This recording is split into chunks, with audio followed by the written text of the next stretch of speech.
Hello बच्चों, आप लोग के लिए क्लास 10th का अध्याय 1 का अगला टॉपिक लेकर आए हैं, जिसका नाम है यूक्लिड विभाजन एल्गोरिथम। जिसका नाम है यूक्लिड विभाजन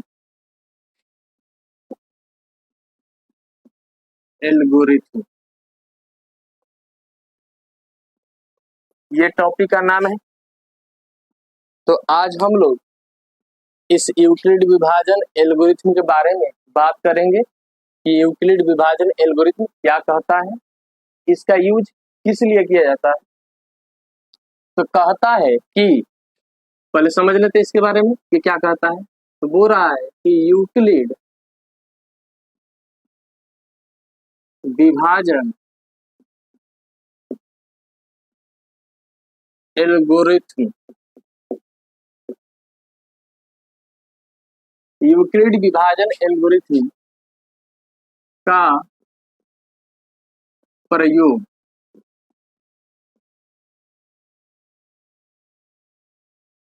दो धनात्मक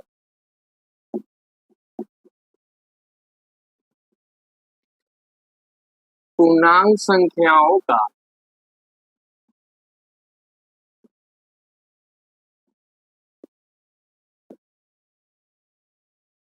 मसा मसा को पूरा मसा का फुल फॉर्म होता है महत्तम समापवर्त। इंग्लिश में इसको HCF कहते हैं, HCF कहते हैं इंग्लिश में। तो दो धनात्मक पूर्णांक संख्याओं का मसा ज्ञात करने के लिए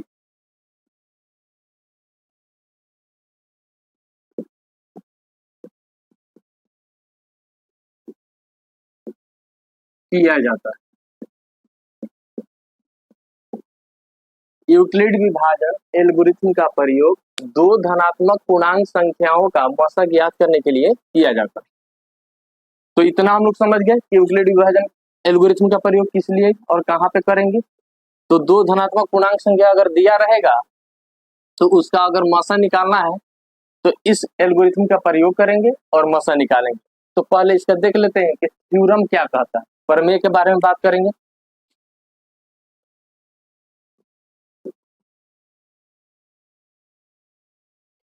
तो कहता है कि यदि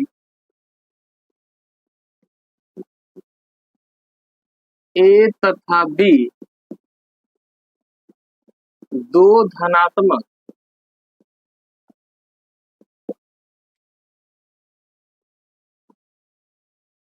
पूर्णांक संख्याएं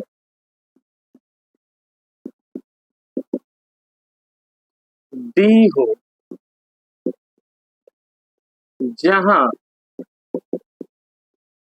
ए बड़ा हो बी से, जहां ए बड़ा हो बी से, तो ए को बी से भाग देने पर यदि शेषफल को आर से दिखाते हैं तो कह रहा है कि यदि शेषफल आर बराबर 0 हो जाए तो ए तथा बी का मसा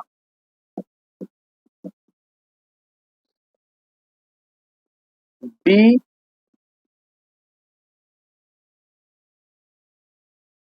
होगा। यदि ए और बी दो धनात्मक पूर्णांक संख्याएं दी हो जहां ए बड़ा होना चाहिए बी से, तो बोल रहा है कि ए को बी से क्या करेंगे, भाग देंगे। भाग देने पर यदि शेषफल 0 आता है, शर्त ये है कि शेषफल 0 आएगा तभी हम लोग कह सकते हैं कि जिससे भाग दिए तो किससे भाग दिए हैं, बी से भाग दिए हैं ए में, तो बी कहलाएगा एचसीएफ कहलाएगा, मौसा कहलाएगा। तो यहाँ पे जब तक शेषफल 0 नहीं होता है तब तक हम लोग नहीं बता सकते हैं कि ए और बी का मौसा क्या होगा। ठीक है बच्चों, तो ए और बी का मौसा अगर जानना है तो ए में बी से भाग देंगे और देखेंगे कि शेषफल 0 आया कि नहीं। यदि शेषफल 0 आता है तो बी को ए का मौसा कहेंगे। ठीक है, तो ये प्रमेय कहता है और हमेशा यूक्लिड विभाजन एल्गोरिथम का प्रयोग दो धनात्मक पूर्णांक संख्याओं के लिए ही यूज किया जाएगा। तो यहाँ पे हम लोग उदाहरण देखेंगे, उदाहरण से बेहतर तरीका से हम लोग समझ में आएगा। तो देखते हैं उदाहरण।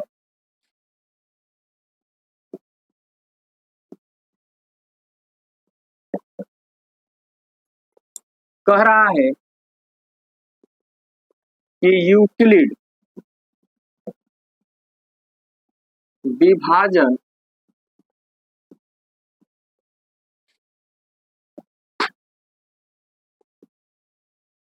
एल्गोरिथम का प्रयोग करके 32 तथा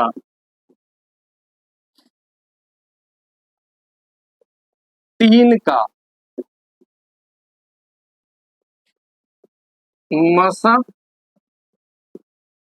मसा को इंग्लिश में याद रखना एचसीएफ शॉर्ट फॉर्म में कहते हैं और इसका फुल फॉर्म होता है हाईएस्ट कॉमन फैक्टर। और मसा का यहाँ पे हिंदी में शॉर्टकट का फुल फॉर्म होता है महत्तम समावर्तक।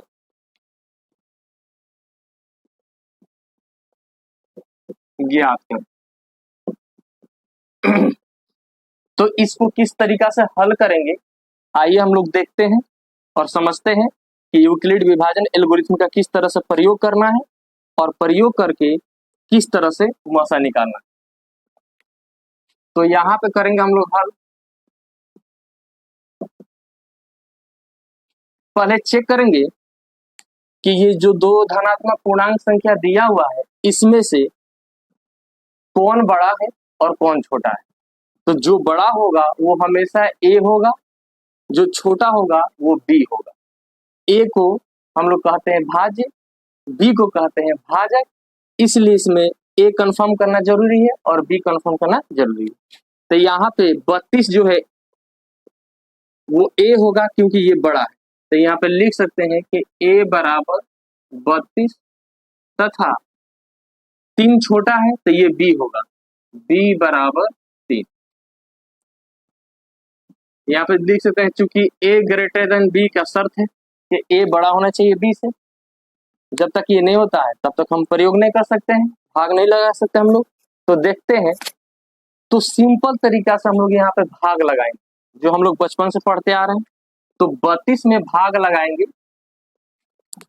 3 से और लगाकर देखेंगे कि शेषफल 0 आ रहा है कि नहीं। यदि शेषफल 0 नहीं आता तो हम लोग तब तक भाग लगाएंगे जब तक शेषफल 0 नहीं हो जाए, 0 नहीं हो जाए। तो इस ऊपर वाला जो हम लिखे हैं इस थ्योरम का आप लोग स्क्रीनशॉट ले लीजिए ताकि हम आगे की तरफ बढ़ें।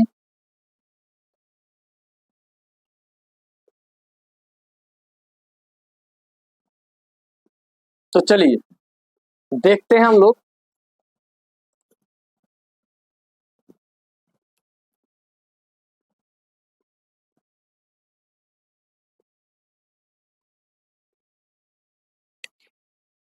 बत्तीस में लगाएं 3 से भाग, तो 3 से भाग लगाते हैं 32 में, तो यहाँ हो जाएगा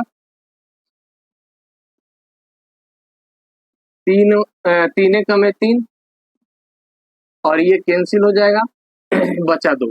तो यहाँ पे तो बच्चों शेषफल 0 नहीं आया, जबकि यूक्लिड विभाजन एल्गोरिथम कहता है कि जब तक शेषफल 0 नहीं होता है तब तक हम लोग एचसीएफ नहीं निकाल सकते। तो यहाँ भाग लगाने के बाद शेषफल 0 नहीं आया जब शेषफल 0 नहीं आएगा तो यहाँ पे एक कंसेप्ट यहाँ पे ध्यान रखेंगे कि इसमें अब यहाँ पे ध्यान देना है कि शेषफल 0 नहीं होने पर अगला स्टेप क्या होना चाहिए हम लोग का। तो अगला स्टेप ये होगा कि जब शेषफल 0 नहीं हो तो देखेंगे कि यहाँ पे ये जो बी है, क्योंकि ये हम लोग जानते हैं कि ए है और ये हम लोग जानते हैं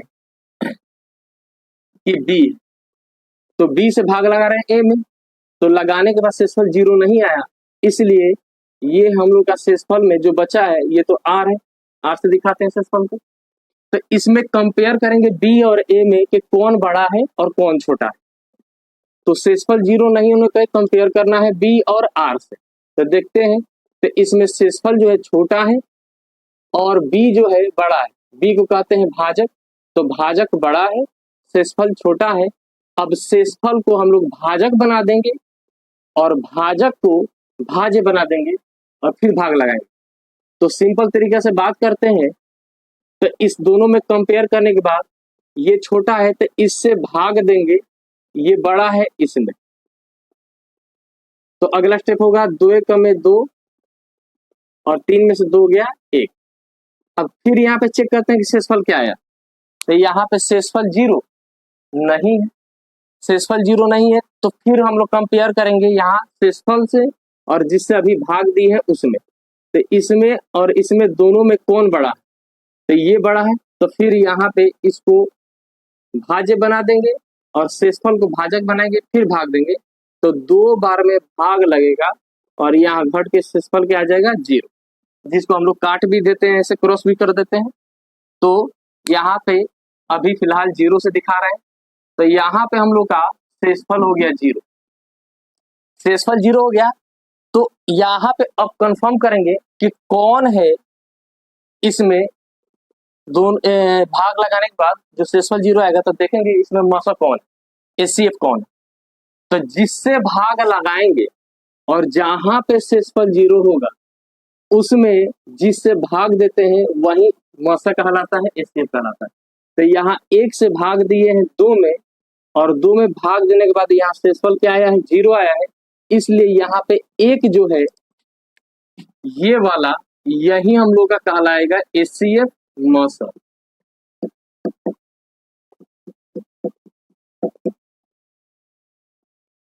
तो भाग लगाने पर जिससे भाग लगाएंगे और जहां पे शेषफल 0 होगा वहीं पे चेक करना है कि किससे भाग दिए हैं कि शेषफल 0 आया है। तो यहाँ पे 1 से भाग दिया है तो शेषफल 0 आया है, इसलिए हम लोग का यहाँ पे 1 जो हो जाएगा वो मसा हो जाएगा। अब इसको यूक्लिड विभाजन एल्गोरिथम के रूप में दिखाना पड़ेगा। ये तो सिंपल तरीका हो गया, हम लोग भाग पड़े, लेकिन इसको क्लास 10th में यूक्लिड पे डिपेंडेड है और उसी थ्योरम पर हम लोग इस चीज को दिखाएंगे कि अब भाग लगाने के बाद इसको किस तरीके से दिखाया जाए। तो ये जो हम लोग भाग लगाए हैं इसको डायरेक्ट जहां पे सॉल्व करेंगे वहां पे नहीं दिखाना, इसको रफ में भाग लगाना है और यहाँ पे डायरेक्ट हम लोग जब हल करेंगे तो यहाँ पे कैसे हल करके दिखाएंगे ये समझेंगे। तो अभी हम लोग उस सवाल को हल कर रहे थे, तो यहाँ पे हम ले रहे हैं ए लिए थे जो कि 32 था, बी लिए थे जो कि 3 था और भाग लगाए हैं अभी, तो यहाँ पे शेषफल 0 आया है, इसलिए लिखेंगे यूक्लिड विभाजन एल्गोरिथम से। तो यूक्लिड विभाजन एल्गोरिथम को किस तरीके से दिखाया जाएगा ये समझते हैं। तो होता है ए बराबर बी क्यू प्लस आर, जहां 0 से बड़ा या बराबर आर, आर से बड़ा बी होता है।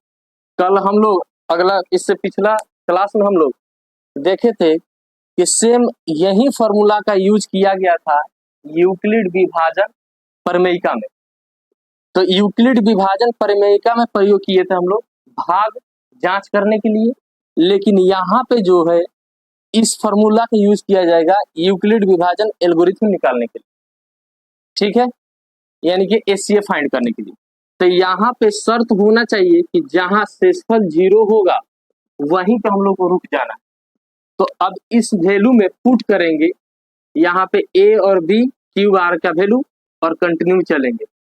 तो देखेंगे कहाँ पे शेषफल 0 हो रहा है, तो भाग लगाया हम, तो आगे बढ़ते हैं। पहले भाग लगाए थे 32 में 3 से, तो यहाँ पे मेरा ए कौन है 32, बी जिससे भाग दिए हैं वो बी कहलाता है, ये बी है, तो बी कितना है 3 गुने क्यू कितना आया था, तो ये हम लोग का क्यू है, तो क्यू कितना है 1 प्लस आर कितना बचा था हम लोग का, तो 2। तो पहला स्टेप में भाग दिए थे तो शेषफल बचा था 2।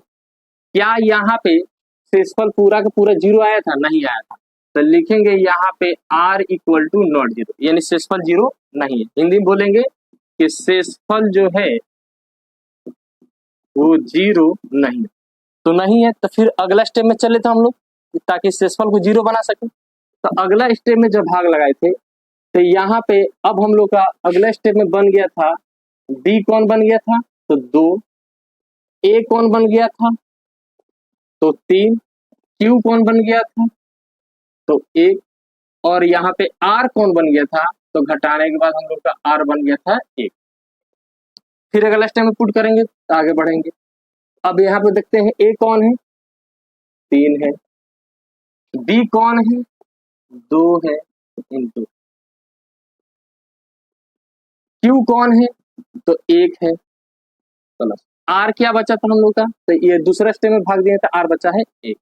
क्या यहाँ पे शेषफल 0 हुआ था, नहीं हुआ था, क्योंकि अगर शेषफल 0 होता तो आर का वैल्यू 1 नहीं होता, तो यहाँ पे शेषफल 0 नहीं है, तो फिर लिखेंगे आर इक्वल टू नॉट 0।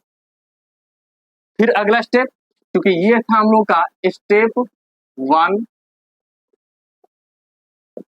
फिर नेक्स्ट में भाग दिए थे तो ये हो गया था स्टेप 2, और तीसरा स्टेप में शेषफल 0 आया, तो ये है स्टेप 3। तो तीसरा स्टेप में चलते हैं इम्प्लाइज पे। बताइए यहाँ पे अब हम लोग का यहाँ पे ए कौन है, तो ए ये वाला है, बी कौन है, तो यहाँ पे आर ही हम लोग का बी है, तो बी कितना है यहाँ पे, तो अब बी बन गया है हम लोग का आर, तो बी बन गया 1, क्यू कौन बन गया तो 2, और यहाँ पे आर कौन बन गया तो 0। तो पुट करते हैं तो ए कितना है 2 बराबर बी कितना है तो 1, बी कितना है 1 इंटू क्यू कितना है 2 प्लस आर कितना है 0। बताइए बच्चों यहाँ पे आर हम लोग का 0 हुआ कि नहीं हुआ, तो लिखेंगे यहाँ पे आर बराबर 0 है। ठीक है, मेरे ख्याल से यहाँ पे कट रहा होगा, तो इसको हम ऊपर लेते हैं, इसको ऊपर लिख रहे हैं। अगला स्टेप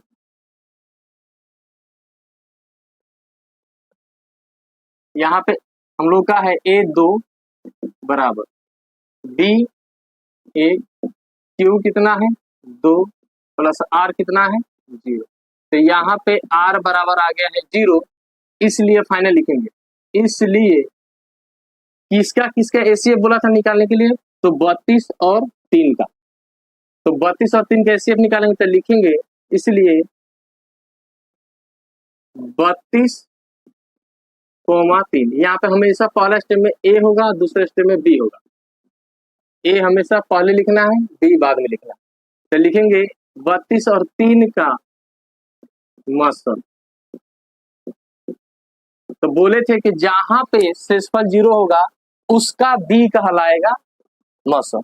तो यहाँ पे लास्ट वाला में 1 से भाग दिए थे 2 में और शेषफल आया था 0, यहाँ बी कौन है 1 है, तो यहाँ पे 32 और 3 का मसल जो हो जाएगा वो हो जाएगा 1।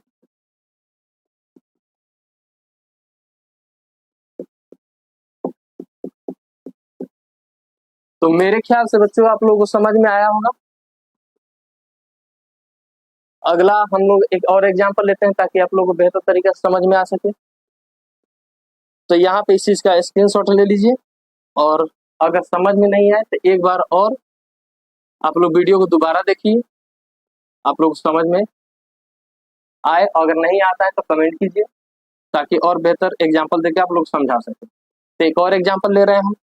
चलिए आगे देखते हैं।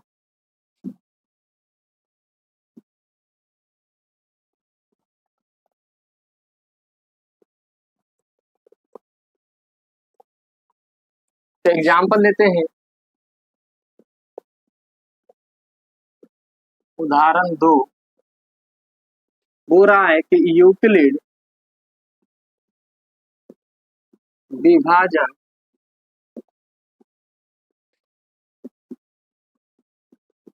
एल्गोरिथ्म का प्रयोग करके 28 तथा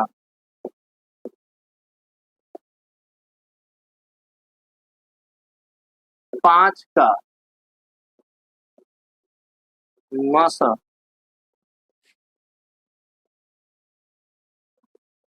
ज्ञात कर। तो चलिए बनाने का तरीका देखते हैं, किस तरीके से बनाएंगे। इस उदाहरण में हो सकता है आप लोगों को बढ़िया से समझ में आ जाए। तो चलिए देखते हैं, कोशिश करते हैं आप लोगों को समझाने। हम बोले थे कि कंफर्म करना हम लोगों को कि इसमें से ए कौन है बी कौन है। तो ए हमेशा बड़ा होता है और बी छोटा होता है। तब इसमें बड़ा नंबर कौन सा है? 28। तो यहाँ पे लिखेंगे ए जो होगा वो 28 होगा तथा बी जो होगा वो 5 होगा, क्योंकि हम लोग जानते हैं ए बड़ा होना चाहिए 20। तो भाग लगाएंगे, तो भाग लगाने का डायरेक्ट यहाँ पे भाग नहीं देंगे, रफ कर लेंगे, बेहतर रहेगा।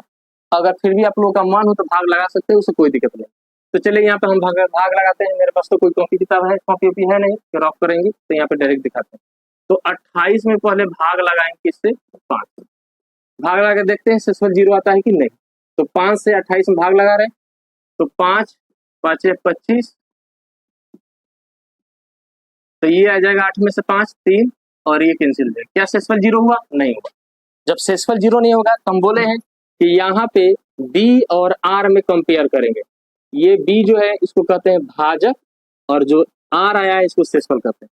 तो अब फिर कंपेयर करते हैं दोनों में कि भाजक और शेषफल में दोनों में से कौन बड़ा है। तो भाजक बड़ा है, इसलिए भाजक को फिर अंदर डाल देंगे और दोबारा भाग लगाएंगे ताकि शेषफल 0 हम लोग को मिल जाए। जब तक शेषफल 0 नहीं मिलता है बच्चों हम लोग मसा नहीं निकाल सकते हैं, इसलिए तब तक भाग लगाना है जब तक शेषफल 0 नहीं हो जाए। तो चलिए अगला स्टेप भाग लगाते हैं। तो 3 एकम में 3, 5 में से 3 गया 2। क्या यहाँ शेषफल 0 आया? नहीं आया। तो फिर अब यहाँ पे कंपेयर करेंगे जिससे अभी भाग दिए थे उससे, और जो शेषफल आया उसमें, इस दोनों में कौन बड़ा है। तो बड़ा ये है, छोटा ये, तो छोटा वाला से फिर भाग देंगे बड़ा वाला में। तो 3 में लगाते हैं, 2 एकम में 2, 3 में से 2 गया, यहाँ भी शेषफल 0 नहीं आया। तो भाग अभी बताएं कि तब तक लगाना है जब तक शेषफल 0 नहीं आ जाए। तो फिर भाग लगाएंगे, दोनों में कंपेयर करेंगे कौन बड़ा है कौन छोटा। तो यहाँ पे 2 बड़ा है और 1 क्या है? छोटा। तो 1 से फिर 2 में भाग देंगे, तो 2 को अंदर लिखेंगे और भाग लगाएंगे। 1 2 2 और यहाँ शेषफल क्या आ गया? 0। इतना काम होने के बाद जब देखें शेषफल 0 आ गया तो यहाँ कंफर्म करेंगे कि इसमें मसा कौन होगा। तो मसा होगा जहां भाग देने के बाद 0 आया है, तो जिससे भाग दिए वही मसा होगा। तो 1 से भाग दिए हैं 2 में लास्ट में, और यहाँ से 0 आया है, इसलिए मसा जो होगा वो 1 होगा। तो अभी यहाँ पे अप्लाई करेंगे यूक्लिड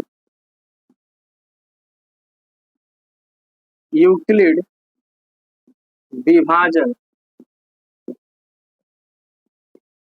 एल्गोरिथम से।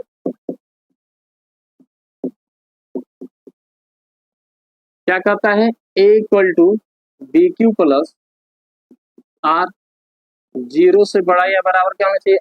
आर से बड़ा हमेशा क्या होता है? बी। यही शर्त है। तो हमेशा शेषफल क्या होता है? या तो 0 आएगा या 0 से बड़ा आएगा, और आर हमेशा बी से क्या होता है? छोटा होता है। तो चलिए यहाँ पे अप्लाई करते हैं और इस वैल्यू को पुट करेंगे स्टेप बाय स्टेप। तो पहला स्टेप, ए कितना है? तो 28 है। बी कितना है? 5 है। क्यू कितना है? तो क्यू हम लोग का आया है 5। आर कितना है? तो 3। यहाँ पे आर इक्वल टू नॉट 0 है ठीक है, तो दूसरा स्टेप में चलते हैं। दूसरा स्टेप में अब ए कौन बन गया तो 5, बी कौन बन गया तो 3 गुने क्यू कितना बन गया तो 1 प्लस आर कितना है तो 2। यहां भी R equal to not zero है।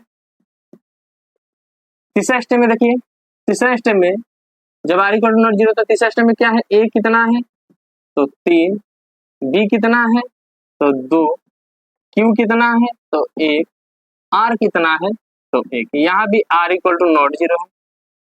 तो चौथा स्टेप में देखते हैं। चौथा स्टेप में ए कितना है तो 2, बी कितना है तो 1, क्यू कितना है तो 2, और यहाँ पे आर कितना है तो 0। तो यहाँ आर इक्वल टू आ गया 0। इसलिए जहां पे 0 हुआ है वहां पे देखेंगे किससे भाग लगाए थे तो 0 आया, तो 1 से भाग लगाए थे 2 में तो 0 आया था।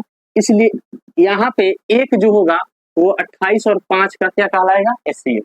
तो लिखेंगे, इसलिए पहला जो यहाँ पे लिखेंगे ब्रैकेट के अंदर वो बड़ा वाला नंबर होगा तो ए होगा पहले। तो 28 5 का मासा को इंग्लिश में एचसीएफ शॉर्ट फॉर्म में बोलते हैं। तो इतना का मासा कितना होगा तो जहां पे जिससे भाग दिए थे 1 से भाग दिए थे तो 0 आया था, इसलिए यहाँ पे 1 होगा। ठीक है, तो मेरे ख्याल से बच्चों आप लोगों को बढ़िया समझ में आया होगा ये उदाहरण के साथ। यही है यूक्लिड विभाजन एल्गोरिथम। तो और हम लोग बेहतर तरीका से काम करेंगे, आप लोग को समझाएंगे। आप लोग कमेंट कीजिए हम लोग पे, ताकि हम लोग उस कमेंट को पढ़े, फीडबैक दीजिए, और हम लोग एग्जाम्पल के साथ आएंगे अगला नेक्स्ट टॉपिक में। तब तक के लिए आप लोगों को बेस्ट ऑफ